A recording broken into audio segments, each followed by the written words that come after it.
Okay, so imagine you're a skilled worker, but you've had to flee a conflict zone, right? You're facing a really uncertain future. But then, picture this, there's a country out there that's actually seeking your talent specifically and is offering you a chance to rebuild your life and contribute to a new community. That's the idea behind Canada's Economic Mobility Pathways Project. It's also known as the EMPP. And we're going to be taking a deep dive into it today. We've got a ton of information in front of us, from government websites to program guides and even some real-life stories to help us unpack how it works and why it should matter to you. Yeah, you know what I find fascinating about the EMPP is that it's not just about offering temporary refuge. It goes way beyond that. Yeah. It actually connects the dots between refugee resettlement and economic immigration, Mm. which is a really unique approach, I think. Yeah. It recognizes that people who are forced to flee their homes often have valuable skills that can benefit their new home while also giving them a chance to really thrive. Exactly. It's about more than just survival. The EMPP is set up to help skilled refugees establish permanent roots and contribute to Canada's economy. It's designed to be a win-win for everyone involved. Right. The EMPP actually facilitates permanent residency in Canada through existing economic immigration pathways. So this isn't some kind of temporary solution. This is about providing a foundation for a new life and a brand new career. Okay, so win-win sounds great in theory, but I'm sure it's not for just anyone. Who is the ideal candidate for the EMPP? Well, there are two main avenues you can go down: the regional EMPP and the federal EMPP. The regional EMPP requires you to be eligible for a participating provincial program first. So think about programs like the Atlantic Immigration Program that one focuses on attracting skilled workers to Atlantic Canada, or the provincial nominee program. That's where provinces and territories can actually nominate individuals who meet their specific labor market needs. So you would apply to the province or territory first before applying to the EMPP itself. So it's kind of a two-step process. You tailor your application to the region you're targeting. What about the federal EMPP? How does that one work? The federal EMPP involves a direct application to Immigration, Refugees, and Citizenship Canada, or IRCC as they call it. And there are two streams within this path: one for those with a Canadian job offer already lined up, and another for those without a job offer. Hold on. You can apply even without a job offer. You can. Wow. Yes, but there's a catch. The no job offer stream has a limit of 150 applications they'll accept per year. So it can be pretty competitive. Ah, I see. So securing a job offer in advance can really boost your chances. But regardless of the pathway, there are some baseline requirements, right? Everyone has to meet some kind of criteria. Oh, absolutely. First, you need to have recognized refugee status. Mhm. And this could come from the UNHCR, UNRWA, or through holding temporary protected status in another country. Mm. And critically, you have to be residing outside of Canada when you apply. So this is about welcoming skilled refugees from around the world, not those who are already within Canada's borders. That's right. And just so you know, the specific requirements regarding things like your work experience, education, and language proficiency are going to vary. It depends on the pathway you choose and the specific economic program you're applying to. So it's not just a one-size-fits-all program. It's much more nuanced than that. Speaking of nuances, what happens if someone doesn't have the traditional documentation to prove their refugee status? Maybe they lost their papers while fleeing a conflict. That's a good question. And that's where the EMPP's partnerships with organizations like the UNHCR or other reputable NGOs become really important. They can step in to verify an applicant's situation Okay. and issue something called a trusted partner referral letter. So it acts as a sort of safety net. It ensures that people who have the skills and the potential to thrive in Canada aren't excluded just because of a lack of paperwork. Can you give me an example of how this might work in practice? Sure. Let's say there's a skilled carpenter from Syria. Yeah. But because of the conflict, he doesn't have any official documents anymore. A trusted partner, like the UNHCR, could assess his situation, verify his skills and his refugee status, and then issue a letter of support to go with his application. Okay. And that basically bridges the documentation gap. That's incredible. It really speaks to the program's commitment to supporting refugees in a holistic way. All right, so we've got a good sense of who can apply, but what's the real draw for applicants? What sets the EMPP apart from traditional refugee resettlement? Well, imagine waiting for years in a refugee camp, completely unsure of your future. With the EMPP, you could be starting your new life in Canada in as little as 6 months. Wow. The processing times are dramatically faster, and that speed can be a total game changer for families who are seeking stability and opportunity. Plus, they waive application fees, which can be a huge barrier for people. I hadn't thought about that. It's such a simple thing, but removing those fees can make a huge difference. For someone fleeing a crisis, every dollar counts. Every dollar counts, And exactly. there's more to it than just speed and waived fees, right? Oh yeah, absolutely. The EMPP also waives biometric fees and covers the cost of medical exams through the Interim Federal Health Program. Plus, there's access to the Immigration Loans Program, which can help cover travel costs and the right of permanent residence fee. So it's about removing financial barriers and making the transition as smooth as possible. Are there any other resources available to help with the financial side of things? Yes, some applicants might even qualify for low-interest loans through windmill microlending to help meet those settlement fund requirements. It's not guaranteed, but it's another potential avenue for those who need it. It really sounds like the EMPP tries to go above and beyond to provide support throughout the whole process. What about support upon arrival in Canada? What can applicants expect once they land? Well, that's where things shift a bit.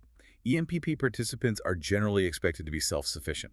They aren't eligible for the same government assistance provided to resettled refugees, such as income support or specific health care coverage. That's a key difference then. It kind of places more responsibility on individuals to hit the ground running. Right.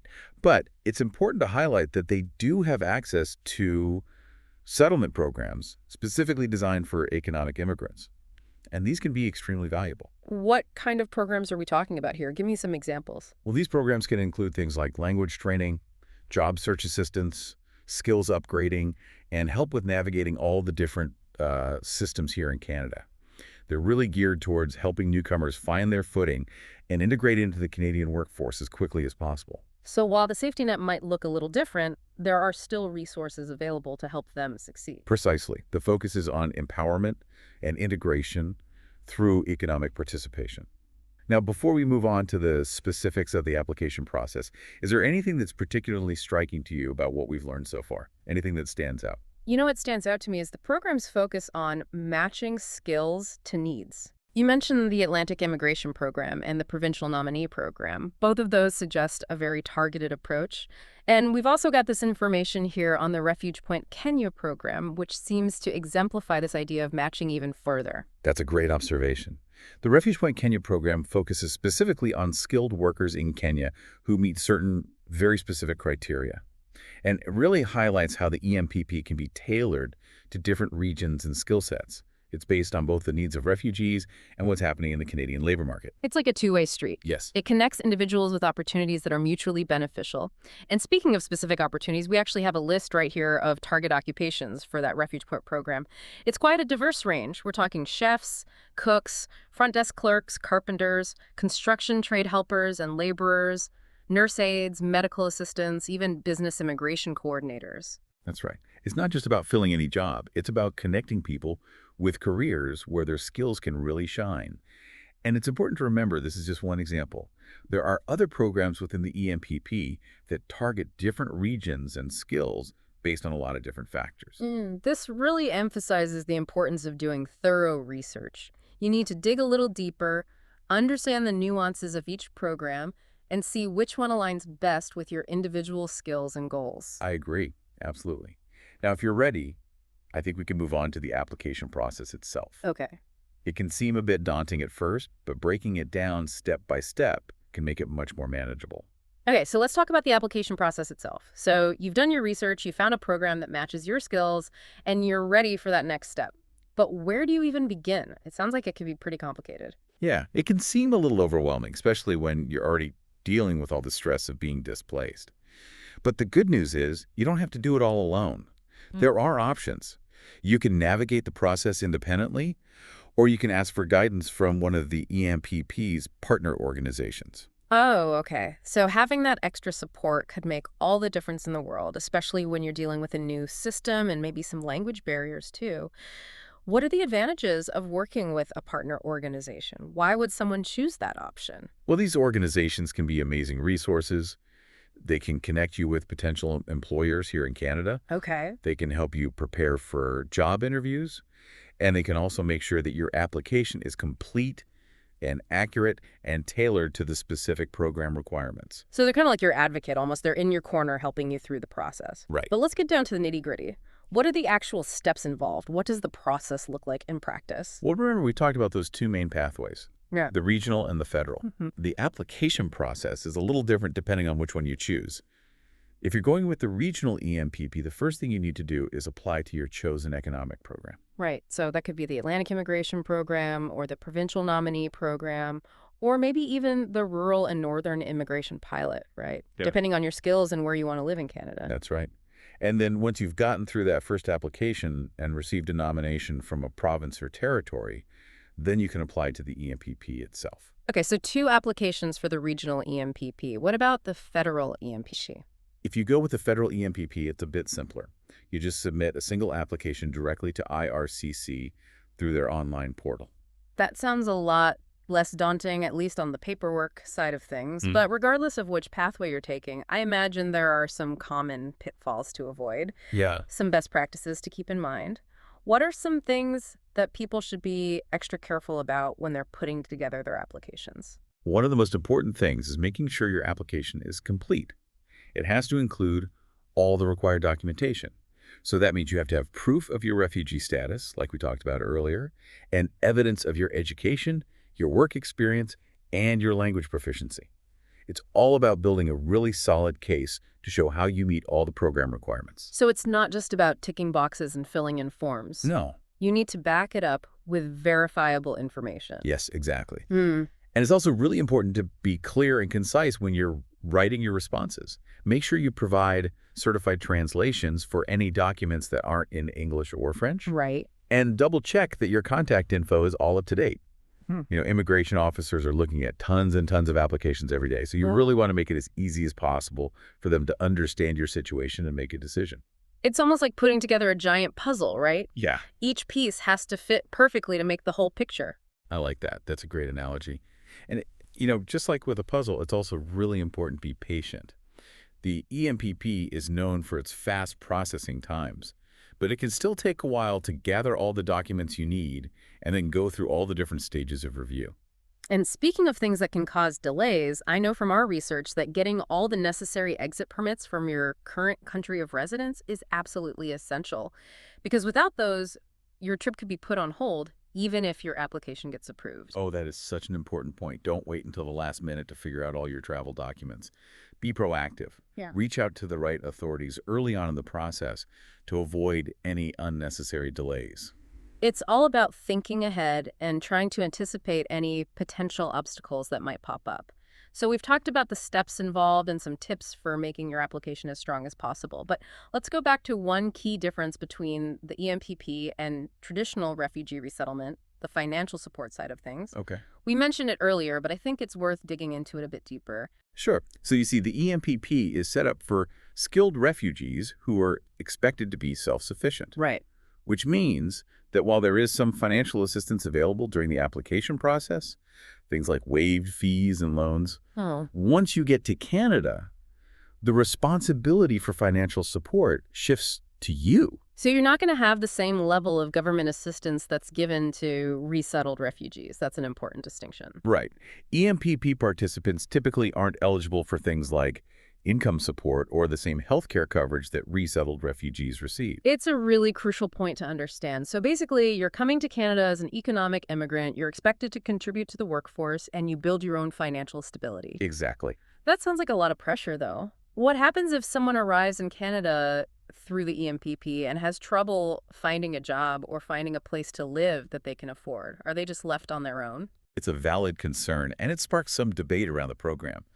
While it's true that EMPP participants don't get the same level of direct government support as resettled refugees, they do have access to a bunch of different resources that are specifically designed for economic immigrants. Right. We were talking about those settlement programs before. Language training, job search assistance, help with navigating the Canadian system. Are those services actually effective in helping newcomers get on their feet? They are. These programs play a really important role in bridging the gap and giving newcomers the tools they need to succeed. Okay. Think of it as a launch pad. Yeah. It gives them practical skills, but also a sense of community and belonging. which is really important when you're settling into a new country. So while there's this expectation of self-sufficiency, it's not like you're being thrown into the deep end without any support. There are systems there to help you. Exactly. And on top of the government-funded programs, there's a whole bunch of community organizations and nonprofits that offer support to newcomers no matter how they came to Canada. Wow. They can provide anything from help with housing to social connections to mentorship opportunities. You name it, someone's probably out there doing it. So it sounds like Canada's got a really good support network for newcomers in general, but I'm guessing the experience of someone coming through the EMPP is probably a bit different from that of a traditional refugee. Yeah, you're right. It's important to understand that there are nuances to each experience. The EMPP puts a lot of emphasis on economic integration and self-reliance, which can be both empowering and challenging at the same time. You know you're coming to Canada with the expectation that you're going to contribute your skills and build a new life through your own hard work.